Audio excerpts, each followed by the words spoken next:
Motor वाहन विभागातील प्रलंबित मागण्यांकडे शासनाकडून दुर्लक्ष होत असल्याचा आरोप करत बुलढाण्यात मोटार वाहन कर्मचारी संघटनेने एक दिवसीय संप पुकारला आहे। मागण्यांवर तोडगा न निघाल्यास 16 जून पासून बेमुदत संपाचा इशाराही देण्यात आला। मोटार वाहन विभागातील रखडलेली पदोन्नती, सेवा प्रवेश नियम आणि आर्थिक लाभांच्या मागण्यांकडे शासन व प्रशासनाकडून सातत्याने दुर्लक्ष होत असल्याचा आरोप करत मोटार वाहन विभाग कर्मचारी संघटनेने आज राज्यव्यापी एक दिवसीय संप पुकारला। बुलढाणा येथील प्रादेशिक परिवहन कार्यालयात या आंदोलनाला मोठा प्रतिसाद मिळाला। कार्यालयातील 12 कर्मचाऱ्यांपैकी 11 कर्मचारी संपात सहभागी झाल्याने दैनंदिन कामकाजावर परिणाम होण्याची शक्यता निर्माण झाली आहे।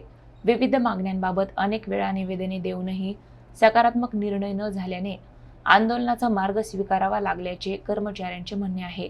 संघटनेने शासनाला इशारा देत मागण्यांवर तातडीने निर्णय न घेतल्यास येत्या 16 जून पासून बेमुदत संप पुकारण्यात येईल असे स्पष्ट केले आहे। त्यामुळे आगामी काळात आरटीओ कार्यालयातील सेवा आणि कामकाजावर मोठा परिणाम होण्याची शक्यता व्यक्त केली जात आहे।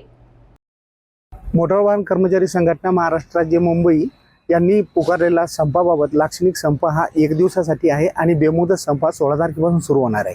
कर्मचाऱ्यांवर झालेले अन्याय 56 कर्मचाऱ्यांच्या ज्या पदोन्नत्या होत्या त्या नाकारण्यात आलेल्या आहेत। त्यासाठी आज कर्मचारी वर्ग बुलढाणा उपप्रादेशिक परिवहन कार्यालय बुलढाणा येथील